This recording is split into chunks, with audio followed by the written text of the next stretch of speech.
Movie کی start میں ہم کرک اور ڈاکٹر میکوئے کو دیکھتے ہیں جو ایلین سے بھاگ رہے تھے۔ یہ ان کا ایک سیکرٹ مشن تھا جس میں یہ لوگ اس پلینٹ کو وولکینک ایرپشن سے بچا رہے تھے۔ اگر یہ لوگ دھماکے کو نہیں روکتے تو سارا پلینٹ تباہ ہو جاتا، اور اس لیے mister Spock heat resistant suit پہن کر وہاں اس وولکینک ایرپشن کو ڈی ایکٹیویٹ کرنے کے لیے جا رہا تھا، اور ان کا جہاز یہ ایلینز نہ دیکھے اس لیے کرک اور میکوئے ان کو دور لے جاتے ہیں۔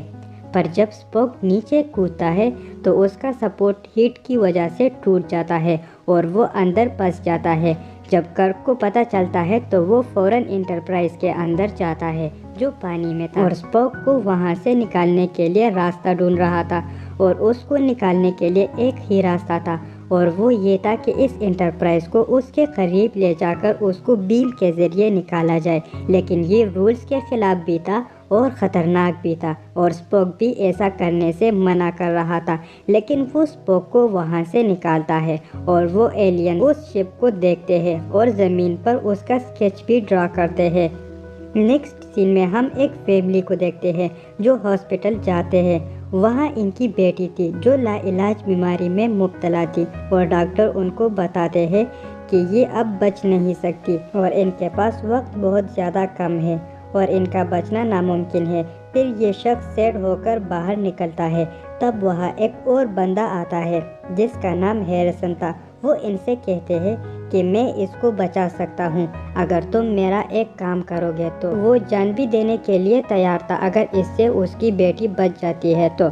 نیکسٹ سین میں ہم اسپوک اور کرک کو دیکھتے ہیں جو اسٹار فلیٹ کے ہیڈ کوارٹر میں تھے، اور وہ خوش تھا کیونکہ ان کا مشن سکسیسفل رہا تھا، اور کرک نے جو رولز توڑے تھے اس نے رپورٹ میں اس کا ذکر نہیں کیا تھا، لیکن اس کے بارے میں بورڈ کے سارے ممبرز کو پتہ تھا، اور وہ اسپوک نے بتایا تھا کیونکہ اس کو جھوٹ نہ بولنے کی بیماری جو تھی، اور اسی لیے بورڈ ممبرز نے فیصلہ کیا تھا کہ کرک سے شپ واپس لے لی جائے گی کیونکہ اس نے بہت سارے لوگوں کی جان خطرے میں ڈالی تھی، اور یہ سن کر کرک بہت شاکڈ ہو جاتا ہے، لیکن یہ فیصلہ آخری تھا اور اس کو دوبارہ اکیڈمی بھیجا جاتا ہے۔ پھر ہم ہیریسن کو دیکھتے ہیں جو اپنے خون سے ایک سیرم تیار کرتا ہے اور اس کے ساتھ ایک رنگ رکھتا ہے اور اس شخص کو دیتا ہے، اور وہ شخص اس کا خون لے کر اپنی بیٹی کو دیتا ہے جس سے اس کے سیل دوبارہ سے گروتھ کرنے لگتے ہیں اور اس کو ایک نئی زندگی ملتی ہے، لیکن وہ شخص خوش نظر نہیں آ رہا تھا۔ پھر صبح جب وہ کام کے لیے جا رہا تھا تب ہیریسن اس بلڈنگ کے باہر کھڑے تھے، اور یہ اندر جاتا ہے اور اندر جا کر یہ اس رنگ کو پانی میں ڈالتا ہے جس سے بہت بڑا بلاسٹ ہوتا ہے۔ اس کے بعد ہم کرک کو دیکھتے ہیں جو ایک کلب میں تھا اور بہت سیڈ تھا۔ پھر وہاں مسٹر اسپائک آتے ہیں۔ مسٹر اسپائک کرک سے بہت پیار کرتے تھے اور اسی لیے اس نے ایڈمرل مارکس سے بات کی تھی کہ مجھے میری شپ واپس دے دی جائے اور کرک کو میرا پہلا آفیسر بنا دیا جائے کیونکہ مجھے اس پر وشواس ہے اور اس کو ایک چانس تو ملنی ہی چاہیے، اور ایڈمرل مارکس بھی ان کی بات سنتے ہیں اور کرک کو ڈیموٹ کر کے فرسٹ آفیسر بناتا ہے، اور یہ سن کر کرک بہت زیادہ خوش ہوتے ہیں اور اسپوک کا انہوں نے ٹرانسفر کیا تھا۔ پھر مسٹر اسپائک کو ایک میسج ملتا ہے جو اس بلاسٹ کے بارے میں ایک میٹنگ میں شامل ہونے کا تھا۔ وہاں پر سارے منسٹرز اکٹھا ہوئے تھے اور ایڈمرل مارکس سب کو جان ہیریسن کے بارے میں بتاتا ہے کہ وہ ایک کمانڈر تھا اسٹار فلیٹ کا، لیکن اب وہ بگوڑا بن چکا ہے اور ہمارا مقصد صاف ہے، اس کو بس ختم کرنا ہے۔ اس پر کرک کہتے ہیں کہ اگر ہیریسن ایک سینئر کمانڈر ہے تو بلاسٹ تو ایک شروعات ہے، اور اس کا یہی مقصد تھا کہ سارے کمانڈرز کو ایک جگہ بلایا جائے اور ان کو ختم کیا جائے، اور ایگزیکٹلی ویسا ہی ہوتا ہے۔ وہ ایک شپ سے ان پر حملہ کرتا ہے جس میں بہت سارے منسٹرز مر جاتے ہیں، اور اس میں مسٹر اسپائک بھی تھے، اور یار یہ ایک ایموشنل سین تھا۔